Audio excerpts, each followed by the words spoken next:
Is it time for the Bengals to make changes to their coaching staff? They're 4-8, they're not going to the playoffs, and yes, I think changes will happen. I'll start at the top right now on Cincinnati Bengals Talk.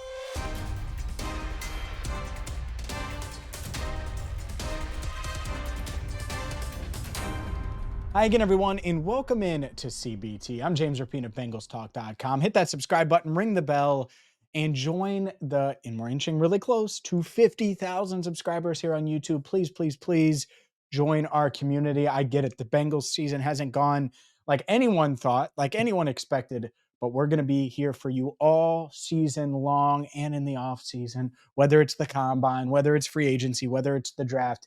Cincinnati Bengals Talk is the place to come right here on YouTube. Make sure you check out Enter the Jungle every Tuesday at 8 Eastern.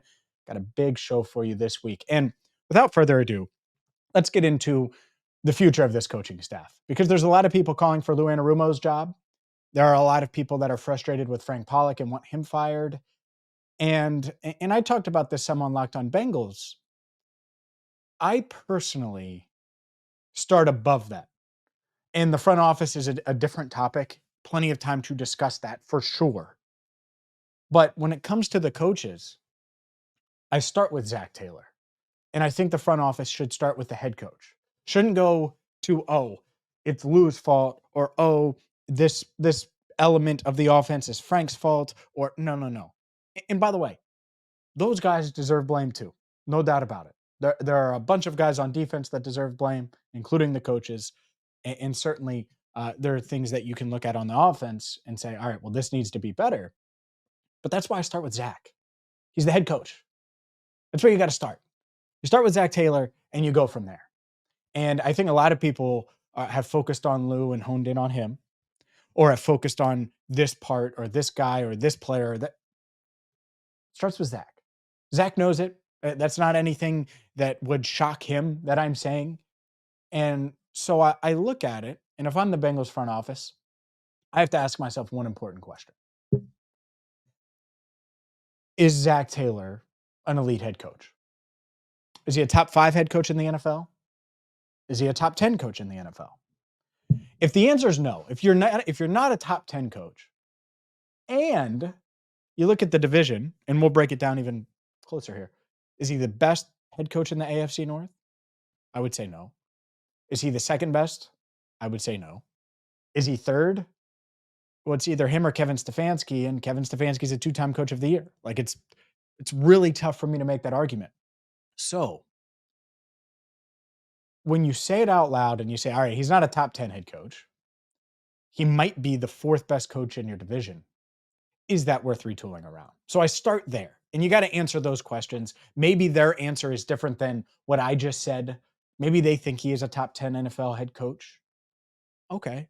Well, if you do, then maybe he's worth retooling around. Maybe you do move on from Lou and move on from a lot of the defensive staff and go that route. But if you're hesitant to say yes right away, then you have to have a real conversation about Zac Taylor. Because to me, Zac Taylor isn't the offensive coordinator. And I think some think that. Like, it's like, oh, well, the offense is good. Yeah, Zac Taylor's the head coach. So any issues on defense also start and end with him. Might not be fair, but that's the case. It's not Zac Taylor, assistant head coach and leader of the offense, Lou Anarumo, assistant head coach and leader of the defense. Not how it works. And by the way, Zac took credit for that, or took blame for that, however you want to look at it, responsibility for that on Monday. So I do think that that's interesting. But I look at it and I start there, and I always will. And I'm not saying fire Zac Taylor. That's not what this video is about.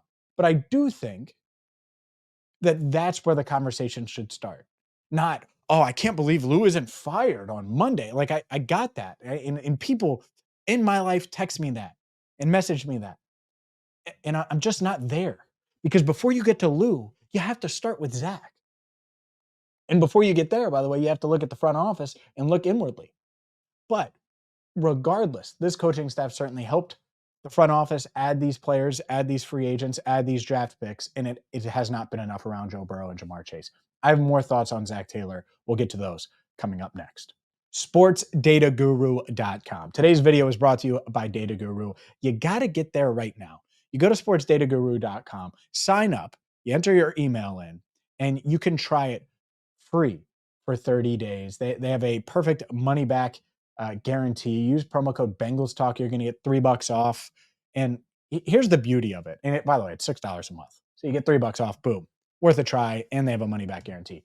But this is where it's valuable is if you're wagering on these games, if you want NFL insights on splits and breakdowns, maybe for the fantasy football playoffs, anything like that. Just a little extra insight to give you a little bit more of an edge when you place your wagers. That's what Data Guru does. They break it all down in one spot for you so you don't have to go to a bunch of different websites to find data, pull data. No, they bring it to you. And all you have to do to sign up today is go to sportsdataguru.com and use promo code Bengals Talk to get $3 off. You can subscribe monthly. So there's a money back guarantee. Why wouldn't you do it? Again, that's sportsdataguru.com. Let's get back to Zac Taylor. And I have some notes here. Is a retool worth it? That would be my first point. Is it worth retooling around him? A lot of people bring up Nick Sirianni. I think the Eagles are so talented. And I do wonder, is Nick Sirianni the same thing? Is he a top 5 head coach in the NFL? Probably not. Top 10? Probably not. Will that cost the Eagles when the season's on the line? Or do they have enough talent to overcome it? They have a hell of a lot of talent, no doubt about it. And maybe it doesn't cost them. But that's the point, is if you're the Bengals, don't you want an elite head coach with Joe Burrow? Don't you want to try to find that? And maybe they think Zac is, and maybe they think it is worth retooling around him. Fine. But that's the question that you have to ask. And that's why I'm doing this video today, is to give you data, thoughts, and insight. In data, I'll give you an example. Michael Jordan's the greatest basketball player of all time. If you think it's LeBron James, and I think there are multiple Bengals players that do, they can go debate a wall. So can you. Michael Jordan's the best player ever, right? 6 rings, dominant, just awesome, clutch, all of those things. Had a will that no one else in NBA history has had, a will to win, a desire, a competitiveness, all of those things, right? I think Joe Burrow has a lot of those same traits. What happened to Michael Jordan? He was built a loser in the 80s. LOSER, loser. Can't win. Can't win like that. Can't win with the way Michael Jordan plays. Doug Collins was his coach from 86 to 89. Phil Jackson was hired in 87 as an assistant, replaced Doug Collins in 89. Michael Jordan was pissed. And I know Joe Burrow likes Zac a lot. Michael Jordan was mad about that. Well, guess what? Phil Jackson got Michael to the next level, helped the Bulls get to the next level. That's the other element here. If you want to win a ring, if you want to win a Super Bowl, if you want to win championships, you have to ask yourself how you're going to do that with Zac. Again, the answer may be pretty clear to the front office, but that is the goal. None of this is personal. None of it.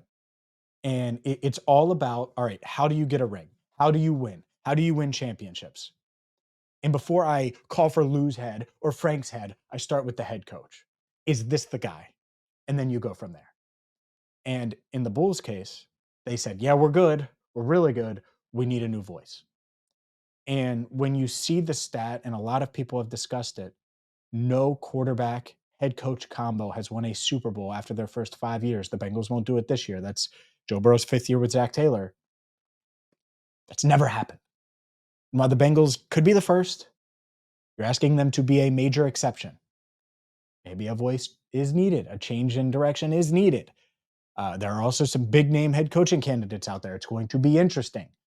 Again, all factors here. That does not mean that the Bengals should move on from Zac. There's still 5 games left. Heck, you could still make the case that they could go on a little bit of a run here and end up with a winning record. I'm not there. I don't think that's going to happen. But there are certainly people that are going to see this video and defend Zac, which is fine.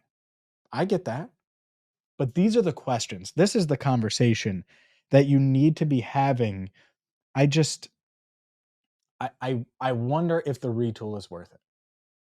Because if you retool around Zac, he has 2 years left on his contract. If you retool around Zac, then are you letting him go into a lame duck year in 26 with coordinators that definitely need, or you would keep pitcher, of course, but with a coordinator on defense that definitely is going to get a 3-year deal if you fire Lou, or an offensive line coach that's definitely going to get a 3-year deal if you fire Frank? It's something I'm wondering out loud. And you don't want to half-ass this. You got to get it right. And by the way, maybe getting it right is keeping Zac. Maybe getting it right is putting the personnel in place needed. Fine. And from a player standpoint, fine. If that's what they decide. But these are the questions. Is it time to fire Lou? Is it time to fire Frank? Let's start higher and look at Zac Taylor and go from there. He's the head coach. He's the guy responsible for the defense at the end of the day. He's the guy that a lot of this falls on. And maybe he needs to adjust the defense. Maybe he needs to find the right formula here. Maybe they need to go back to whatever the heck they did in 2020 and 21 when they got free agency right. Because this year they certainly didn't, and it is hurting them big time. We'll see. But those are my thoughts overall on Zac Taylor, on this coaching staff. Of course, Lou, Frank, some of these guys are on the hot seat. But I'm not a big scapegoat guy. You got to start at the top, have that conversation, go from there. I think that makes sense. We'll see if the Bengals do it. It doesn't mean that you fire Zac. Doesn't mean that you fire Lou. You can make arguments for all these guys, positive and negative. And I just think that you have to start at the top and then work your way down. And with the Bengals being 4-8, that's got to be their approach moving forward. Make sure you check out Enter the Jungle every single Tuesday at 8 Eastern. And this week's show it's fire. You're going to love it. Check that out. Check out all of our videos from Joe Burrow to Zac Taylor to my thoughts on what Joe Burrow said post-game. And yes, it was a warning to the locker room right here on Cincinnati Bengals Talk. Hit that subscribe button, ring the bell. And for Andrew Fox Miller, I'm James Rapien. Thank you so much for watching Cincinnati Bengals Talk.